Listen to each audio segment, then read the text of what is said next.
Oh Gott. Wow. Okay.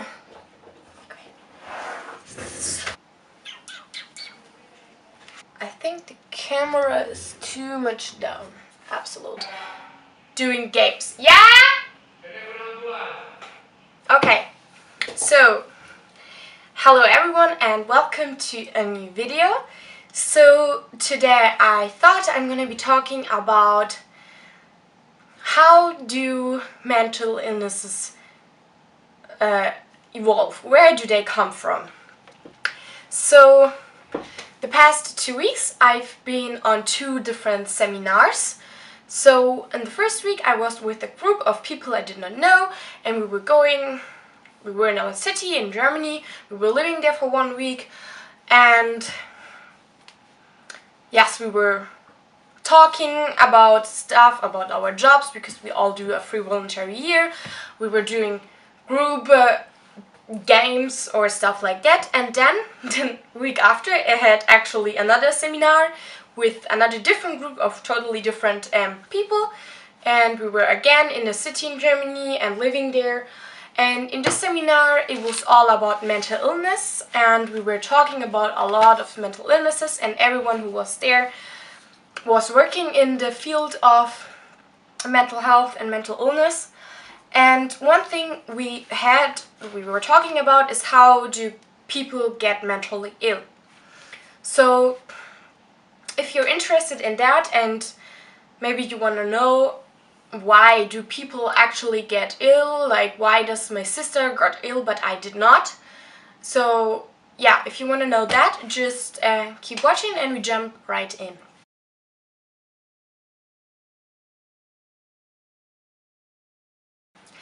There's a big misconception behind mental illness. A lot of people think that people that are mentally ill, they are because it's in their genetics only. But, or because they were so badly traumatized by war or something like that. So those are only 2 factors that can lead to a person developing a mental illness. And yeah, I'm gonna talk with you about some factors that can lead to a person developing a mental illness. One big chapter is what is around you, like the circumstances of your life, your family, your sisters, your parents, then your school or your work, like how's the working environment, your school environment, did you be happy, your friends, are they good friends or is there a lot of trouble, and even your partnership. Like all these circumstances around you are one factor that plays in your mental health. Another factor, of course, are genetic or organic biological things. Like, of course, the hormone system. This plays an important role because, for example, after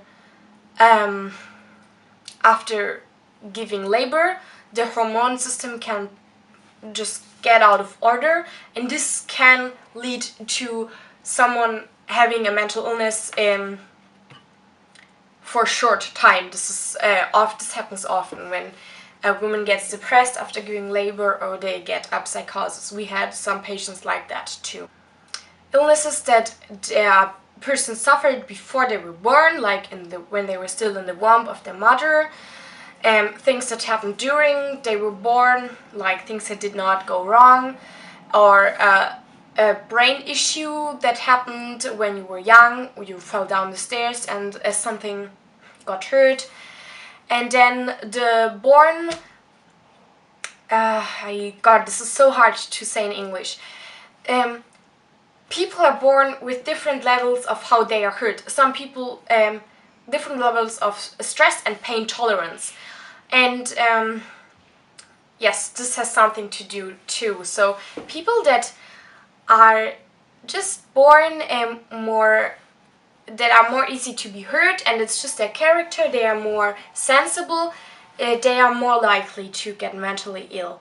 And there was actually an interesting study done that people that had a psychosis, they had a softer skin. I don't know how to put it, but yeah, there was a study that was done, and for me it's just really interesting how that has like a correlation with it.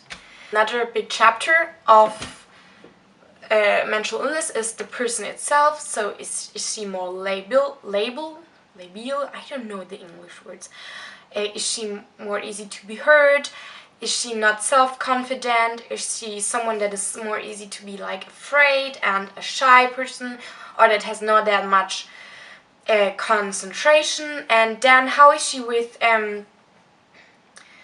how fast is she able to learn, to how's her intelligence? Yeah, it's important too. How is she able to connect her abilities to do something with other aspects of her life, like her English, her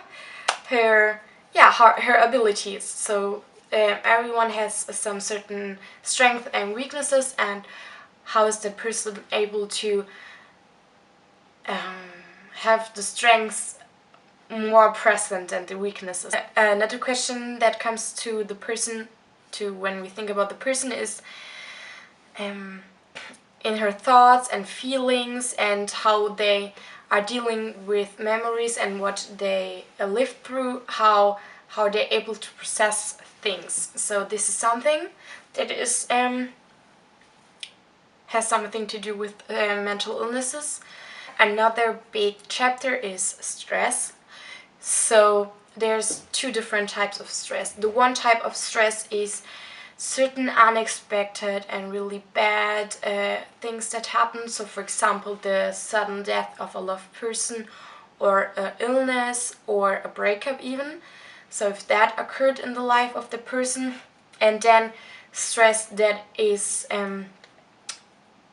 that the person is having over a long period of time, for example in school, or through family, or in their job, in their work, or if they have not clearly defined relations, and if there's a bad manner of communication in their surroundings. There's another chapter that is subjective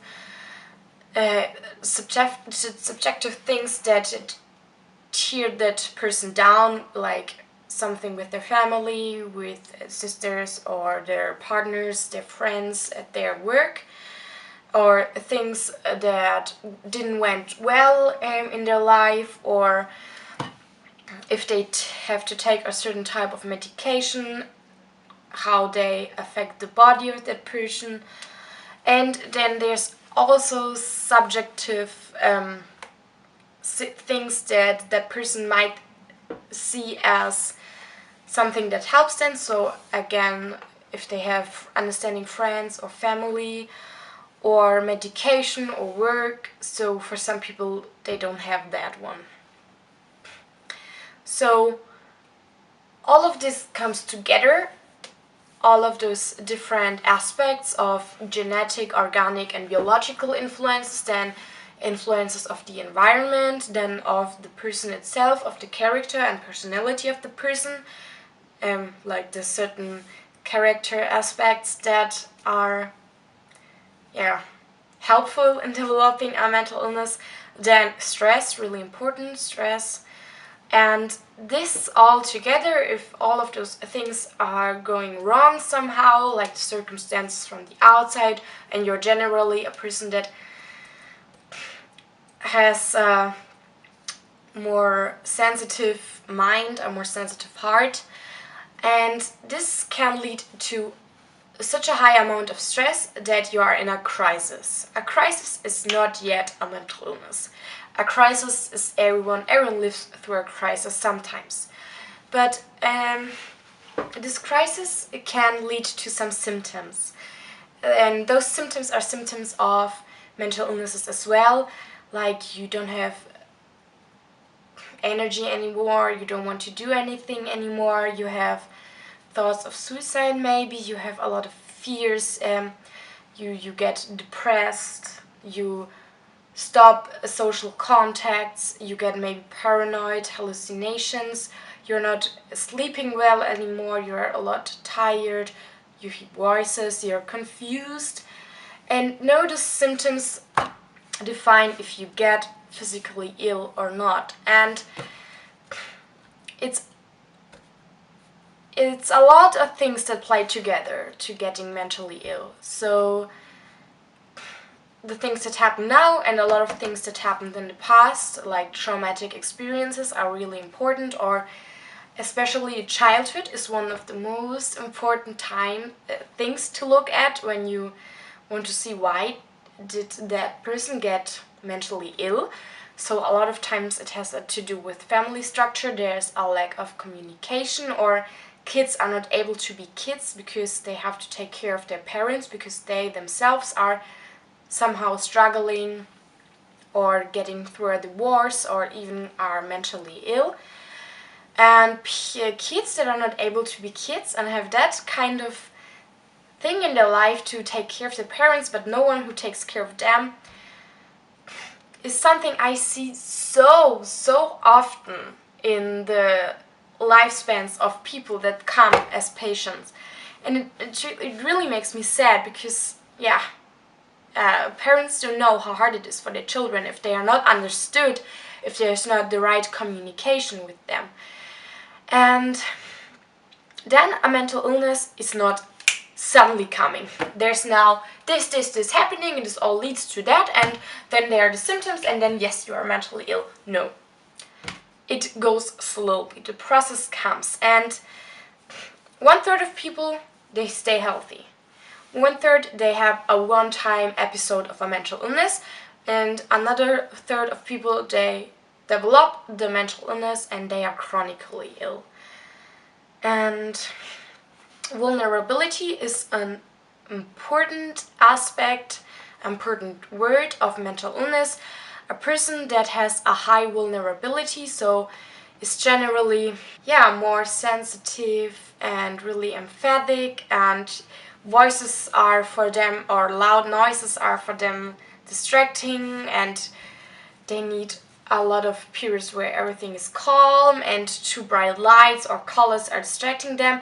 This is called vulnerability, and people that have that are really vulnerable. But yeah, it's a lot of things that play together, and it has a lot of to do with how you are helped during times of stress and how your environment sees you, and if they notice a change or if they are able to offer you a hand. And yes, so mental illnesses, they don't have 1 or 2 or 3 certain things that have to happen and then you're gonna be mentally ill. It's a really personal thing. It has a lot to do with different aspects of life, of the person itself, of the circumstances. And really important is the childhood, of course, and the person itself, and then those certain stress situations like death or being constantly under pressure at work or refusing, because I just talked about it in general. Of course, for every chapter you could go more in depth, but this would take really long, and maybe I will do it in some different videos, but just so you have a general overview that, every one of us can get mentally ill. It's not sad, but on the other hand, it's not said that you will get mentally ill just because some of those categories might be right for you, or you see, I got problems in that and that and that area of my life. And I hope you liked the video. I'm sorry if I look down all the time, but I have like the sheets here I got from the second seminar I was on, and I was reading from that. So that's all I have to say. Be sure to leave a comment down below if you have some more questions or what you think of the video.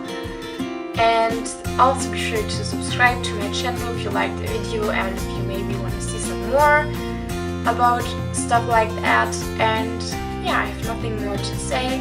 I just wish you all an amazing day. Be happy and be safe. Bye!